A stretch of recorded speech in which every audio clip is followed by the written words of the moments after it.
అధికారంలో ఉన్నారు కదా ఇప్పుడు ఈ తప్పుడు కేసులను ఎందుకు ప్రూవ్ చేసుకోవట్లా? అధికారంలో ఉంది వాళ్ళే కదా, మరి కొట్టేయించుకోమన్న కేసులు తప్పుడు కేసులని ఎందుకు వెళ్ళలేదు సార్? ఇప్పుడు చంద్రబాబు నాయుడు గారు అతని మీద పెట్టిన తప్పుడు కేసు అని ఆయన అనుకొని మరి ఇప్పుడు దాన్ని లేదండి సిఐడి వాళ్ళు సిట్ వాళ్ళు సిఐడి వాళ్ళు తప్పుడు విచారణ చేస్తున్నారు, సిబిఐకి ఇచ్చేసుకుంటున్నాను అందానని చెప్పమనండి. సో ఎందుకు మాట్లాడతారు వాళ్ళు? సార్ ఒక్కటైతే నేను క్లియర్గా వర్మ గారు చెప్తున్నా, 2029 వైఎస్ఆర్సీపీ 100% గెలుస్తుంది. 2014లో ఓడిపోయాం, 19లో గెలిచాం, 24లో ఓడిపోయాం, 29లో గెలుస్తాం. ఓకే, గెలడం గెలకపోవడం అదంతా ప్రజలు నిర్ణయిస్తారు. గెలండి, మీరే అధికారం తీసుకోండి, మీరే ప్రభుత్వం ఏర్పాటు సరే. కానీ ఇవన్నీ ఎందుకు ఈ కాంట్రవర్సీలు కానీ ఈ మాటలు కానీ విధానపరంగా ఆంధ్రప్రదేశ్లో మాట్లాడే పరిస్థితి ఎందుకు ఉండట్లేదు రాజకీయ నాయకులకి? మీరని నేను చెప్పట్లేదు, ఎవరికన్నా సరే. ఒక్క మాట, ఎవరో అభిమాని 2029 రప్ప జై జవాన్ జై కిసాన్ జై జగన్ అని పైన రాసుకొని 2029 రప్ప అని హెడ్డింగ్ పెట్టుకొని 88 మ్యాజిక్ ఫిగర్ దాటిన తర్వాత ఇది గంగమ్మ జాతర అని రాశాడు. అక్కడెక్కడ తెలుగుదేశం వాళ్ళని గంగమ్మ జాతరలు చేస్తామని రాయలా, గంగమ్మ జాతర చేసుకుంటా అన్నాడు. మేము కూడా చెబుతాం. మళ్ళీ కోర్టుకు వచ్చినప్పుడు ఈ బల ప్రదర్శనలు ఏంటి, ఇది పెద్ద ఎత్తున వైరల్ అవుతున్నది. భారీగా స్కెడ్యూల్ ఇచ్చి నేను ఈ టైంకి వస్తున్నాను, ఈ టైంకి దిగుతున్నాను, ఎయిర్పోర్ట్లో ఈ టైంకి వెళ్తాను, ఈ రకంగా స్కెడ్యూల్ ఇచ్చి భారీగా జన సమీకరణ, సైలెంట్ గా వెళ్ళి రావాల్సిన దాన్ని కూడా ఏదో చేస్తున్నారు. ఏదో మేము చేస్తేనేమో బల ప్రదర్శన, వాళ్ళు చేస్తేనేమో అమ్మో అభిమానులంతా పులోబని వచ్చేసారని చెప్పి చెప్పుకుంటారు వాళ్ళు. చంద్రబాబు నాయుడు గారు జైలు నుంచి విడుదలయ్యాడండి. జైలు నుంచి విడుదలయ్యాక ఆయన ఏ కండిషన్స్ మీద విడుదలయ్యాడు? ఒళ్ళంతా రోగాలు ఉన్నాయి. మళ్ళీ చెప్తున్నా, నాకు కన్ను ఆపరేషన్ చేయించుకోవాలి, 15 సంవత్సరాల నుంచి పలానా డిసీజ్తో బాధపడుతున్నా అనే దాని మీద ఆయనకి మధ్యంతర బెయిల్ ఇచ్చారు. అంత బాగోలేనాడు. ఒక రాజమండ్రి నుంచి 4 గంటల్లో 3 గంటల్లో విజయవాడ వచ్చేటటువంటి పరిస్థితికి నుంచి మొత్తం తెల్లారులు తిరిగి మొత్తం ఆ రూట్ కాకుండా పక్కన వేరే నియోజకవర్గాలు టచ్ చేసుకుంటా ఎట్టొచ్చాడు, ఏ బల ప్రదర్శనకు వచ్చాడు? ముందు అడగాల్సింది అది కదా మనం. జగన్మోహన్ రెడ్డి గారు ఓ మాజీ ముఖ్యమంత్రి, ప్రస్తుత ఓ పార్టీకి అధ్యక్షుడు, Z+ కేటగిరీ ఉన్నటువంటి వ్యక్తి. ఆయన ఎక్కడికి వెళ్తున్నా షెడ్యూల్ ఇవ్వాలి. That is the mandatory. ఎందుకు? పోలీస్ బందోబస్తు కోసం. ఆయన ఏదైనా పెళ్లి దగ్గరికి వెళ్తున్నా, ఏదైనా వేరే కార్యక్రమాలకు వెళ్తున్నా, లేదంటే ఏదైనా ఫంక్షన్స్కి వెళ్తున్నా, కోర్టుకి వెళ్తున్నా, లేదా మా పార్టీ నాయకుల దగ్గరికి వెళ్తున్నా, షెడ్యూల్ అనేది ముందు రోజే ఇవ్వాలి. ఇది రూల్. దాని ప్రకారం షెడ్యూల్ ప్రకటిస్తారు. ఎందుకు? పోలీసు వాళ్ళకి ఆ షెడ్యూల్ ఇచ్చి సోషల్ మీడియాలో కదా విపరీతంగా వైరల్ అయింది. కాదంటే ఆ షెడ్యూల్ పోలీసు శాఖ ప్రకటిస్తారు. పోలీసులు ఇన్ఫార్మ్ చేయాలి. జగన్మోహన్ రెడ్డి గారి పిఏ కేఎన్ఆర్ గారు. పోలీసులు సోషల్ మీడియా వాళ్ళకి ఎవరికైనా ఇచ్చారా? లేదండి. ఇప్పుడు పోలీసులకి వెళ్ళినప్పుడు ఆటోమేటిక్గా ప్రెస్ వాళ్ళకి వెళ్తుంది కదా. పోలీసులకి వెళ్ళినప్పుడు రేపు పలానా నాయకుడు పలానా చోటకి వస్తాను ప్రెస్కి వచ్చేసింది కదా, పోలీసుల నుంచి ఆటోమేటిక్ సోషల్ మీడియాకి వస్తుంది. మేము దానికి బలప్రదర్శన అసలు మాకంటే ఎక్కువ పబ్లిసిటీ వాళ్ళు ఇచ్చారు కదా. ఆ 2 పత్రికల్లోనూ వాళ్ళ ఛానల్లో జగన్మోహన్ రెడ్డి పలానా రోజు కోర్టుకు వస్తున్నాడు, అబ్బా ఆనందం వాళ్ళకి. ఆనందంగా వాళ్ళు 3-4 రోజుల ముందు రాశారు. పేపర్ల మీద మీడియాల మీద పరువు నష్టం దావాలు వేస్తున్నారు. అవును, ఈ ఆర్పిక్ కథ ఏంటి? ఆర్పిక్ ఏంటి సార్? ఇప్పుడు నన్ను మీరు దాదాపుగా అదొక 5 సంవత్సరాలు గవర్నమెంట్లో ఉన్నప్పుడు, అంతకుముందు 2-3 సంవత్సరాల నుంచి మీతో పాటు ఒక 8, ఇదొక 9.5 సంవత్సరాలుగా నేను మీతో డిబేట్లు చేస్తున్నా.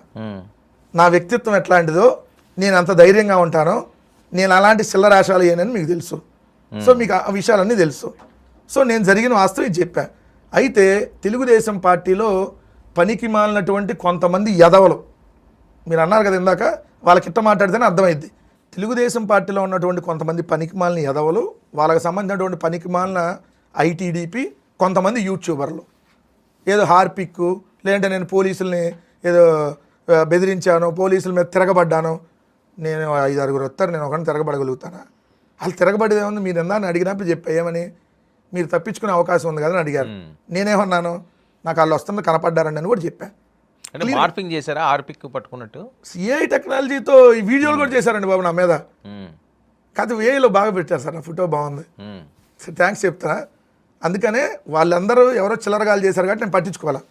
ఆ చిల్లరగాళ్ళందరూ ఎవరో మాట్లాడుకుంటారు కాబట్టి నేను పట్టించుకోవాలా. కానీ 2 దినపత్రికలు వాళ్ళు వాస్తవం రాయాలి కదా, లేదంటే పలానా వాడు అన్నాడని రాయాలి కదా. రాయకుండా ఒకళ్ళేమో ఓ పత్రిక అతను నేను పోలీసుల మీద దౌర్జన్యం చేశానని రాశాడు. 2వ పత్రిక వాళ్ళు నేను హార్పిక్ బాటిల్ తీసుకొని బెదిరించానని, తాగేస్తాను మీరు అని రాశానన్నారు. నేను అందుకని ఆ 2 దినపత్రికలకి లీగల్ నోటీసులు పంపించా. వారం రోజుల్లోగా లీగల్ నోటీసులకి, నా లీగల్ నోటీసులకి రిప్లై రావాలి, బహిరంగ క్షమాపణ రాయాలి పత్రికల్లో. రాయకపోతే పరువు నష్టం దావేస్తా అని కూడా చెప్పా. కోర్టుకి వెళ్తా, ఖచ్చితంగా నా మీద రాసినటువంటి ఆ 2 దినపత్రికల్ని ఫస్ట్ టార్గెట్ ఇది 2 దినపత్రికల్లో. సో వాళ్ళు కానీ వారం రోజులు కాదు 10 రోజులు టైం, వారం రోజులు లీగల్ నోటీస్ ఇస్తే ఇంకో 2-3 రోజులు చూస్తా. నాకు రాలేదనుకోండి లీగల్ ఫైట్కి సిద్ధం. రెండోది, ఎవరైతే కొన్ని అకౌంట్స్ ఉన్నాయి మా వాళ్ళంతా తీస్తున్నారు, ఎవడైతే నా మీద పెట్టి ఇవన్నీ తప్పుడు ప్రచారం చేశాడో ఆ అకౌంట్స్కి ఆ మనుషులకి మాట్లాడినటువంటి వ్యక్తులకి వాళ్ళకి కూడా లీగల్ నోటీసులు ఇచ్చి పరువు నష్టం దావా అయిపోతున్నా. ఎవరిని కూడా వదలను. ఎందుకంటే నేను ఏడా తప్పు చేయలే. నేను నిజంగా తప్పు చేసినప్పుడు వాళ్ళు మాట్లాడారు అనుకోండి యాక్సెప్ట్. తప్పు చేయకుండా నా మీద దుష్ప్రచారం చేస్తే నేను ఎందుకు వదులుతా? ఓకే, తగ్గేదే లే అని చెబుతున్నా. మళ్ళీ కూడా వాళ్ళు నా మీద దుష్ప్రచారం చేస్తున్న ప్రతి ఒక్కరికి లీగల్ నోటీసులు వెళ్తాయి, పరువు నష్టం దావా వేయిపోతున్నా. మన హైదరాబాద్లో జగన్మోహన్ రెడ్డి గారిని కలిసారా? కలిశాను. లోటస్ పాండ్లో కలిశాను జగన్మోహన్ రెడ్డి గారిని. జగన్మోహన్ రెడ్డి గారు నేను ముందు బేగంపేటలో కలిసా, వెల్కమ్ బ్యాక్ అన్నారు. సో అన్నాక థ్యాంక్స్ అన్న. సో మీ అందరు సపోర్ట్ అంటే ఏందబ్బా, నువ్వు అధికార ప్రతినిధి అంటే మన పార్టీ వాయిస్ నువ్వు కాదు, అక్కడ ఎవరున్నా కూడా మనందరూ నువ్వు కష్టపడి పనిచేసే వాళ్ళని మనం ఈ విధంగా కాపాడుకోకపోతే మనం ఇంకెవరు కాపాడుకుంటాం? నువ్వే కాదు, ఏ కార్యకర్త కష్టంగా ఉన్నా చెప్పమన్నాను నన్ను బలంగా. ఏ కార్యకర్త కష్టంగా ఉన్నా వెంకటరెడ్డికి ఎలా పార్టీ అండగా నిలబడిందో అలానే అండగా నిలబడతామనే మెసేజ్ కూడా ప్రజలకు వెళ్ళాలి. సో నీలాంటి వాళ్ళు నువ్వు ఎక్కడా కూడా తగ్గాల్సిన పని లేదు, కానీ ఎక్కడ టంగు మాత్రం స్లిప్ కావద్దని చెప్పారు. మేము అదే చెప్తుంటాం కదా ఇప్పుడు. నేనాడు స్లిప్ అయ్యానండి. స్లిప్ అవ్వకపోతే ఎందుకు? జగన్మోహన్ రెడ్డి గారు క్లియర్గా మనం ఎవరిని ఏం తిట్టద్దు, ఎప్పుడు నువ్వు ఎలా వేలు వెళ్తున్నావు అలానే వెళ్ళు, బట్ ఎక్కడ టంగ్ స్లిప్ కావద్దు, చాలా జాగ్రత్త. నీ మీద ఆల్రెడీ టార్గెట్ ఉంది, నీ మీద మళ్ళీ కూడా కేసులు పెడతారు, మళ్ళీ కూడా అరెస్ట్ అవుతారు, నువ్వు మెంటల్గా ప్రిపేర్ అయ్యండు జగన్ గారు చెప్పారు. జగన్ గారు చెప్పారు నాకు, మళ్ళీ కూడా నిన్ను అరెస్ట్ చేస్తారు వాళ్ళు. సో నీ మీద వాంటెడ్, నీ మీద టార్గెట్ ఎక్కువ ఉంది వాళ్ళకి, ఎందుకంటే నువ్వు రోజు బలంగా మాట్లాడుతున్నావు కాబట్టి. నీ మీద తెలుగుదేశం పార్టీ వాళ్ళ, జనసేన పార్టీ టార్గెట్ 2 కాదు 2 దినపత్రికల టార్గెట్ కూడా నీ మీద ఉంది, ఎందుకంటే రోజు ఆ పత్రికల మీద వీడియోలు చేస్తూ ఉంటా ప్రతిరోజు కాబట్టి. సో నీకైతే ప్రాబ్లం ఏం లేదు. సో ఏదైనా ఇబ్బంది వస్తే నీకు పార్టీ అండగా ఉంటుంది, మన లీగల్ టీం ఉంది. ఆల్రెడీ రఘు కూడా చెప్పాడు, నాకంటే రఘురామ్ ఇవన్నీ చెప్పాడు జగన్ గారు కూడా. చాలాసేపు మాట్లాడారనమాట.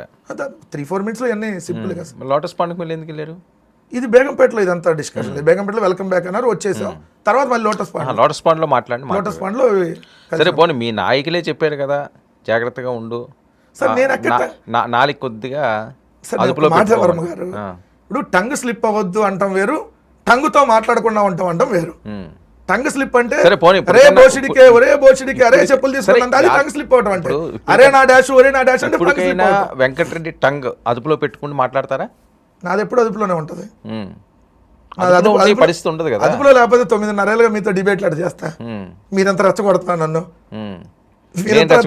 అదే కదా మీరంతా నన్ను అంత చేస్తున్నా. మరి టంగ్ స్లిప్ కాకపోతే మళ్ళీ అరెస్ట్ అవుతారు అని ఇన్ఫర్మేషన్ ఉంది.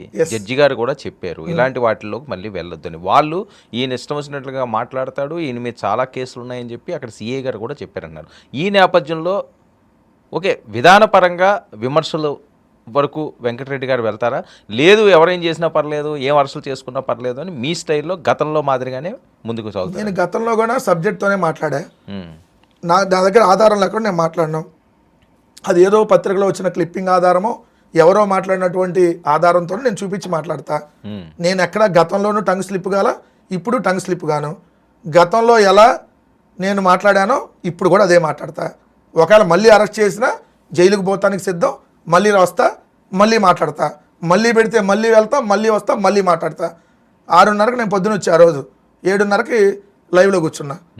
సో నేను ఎందుకు తగ్గుతావు? సో భయపడేది లేదు. ఏం చేస్తాను సార్? ఇప్పుడు వాళ్ళు భయపెడితే భయపడిపోతానికి నేనేమన్నా పవన్ కళ్యాణ్, చంద్రబాబు, లోకేష్ భయపడిపోవడానికి? వాళ్ళు భయపడతారా? భయపడే కదా. పవన్ కళ్యాణ్కి భయం ఎక్కువ కాబట్టి చంద్రబాబు నాయుడు సంకలం ఉంటున్నాడు రోజు. ఇప్పుడు అందులో ఉంటున్నాడు, ఇందులో ఉంటున్నాడు, అవే కదా. ఆ మాటలు కూడా అనకూడదంటే అలా కాదు, అనవసరమైన మాటలు కదా. ఎందుకు దానివల్ల ఎవరు భయపడుతున్నాడు? లేకపోతే నేనేమన్నా అమిత్ షా గారి దగ్గరికి వెళ్ళి కాలు పట్టుకొని ఏమన్నా బెయిల్ తెచ్చుకున్నానా? ఎవరున్నారా? లోకేష్ పట్టుకోవడం ఉన్నాయి, క్లిప్పింగ్స్ ఉన్నాయి, ఆధారాలు. ఇప్పుడు నాదన్నా వాళ్ళు ఆరోపణలు చేస్తున్నారు కదా జగన్ గారి మీద, వాళ్ళు చంపారు వీళ్ళు చంపారు ఆరోపణలు ఉన్నాయా? అదే ఆధారాలు ఉన్నాయా? ఏదంతా చేస్తున్నారు?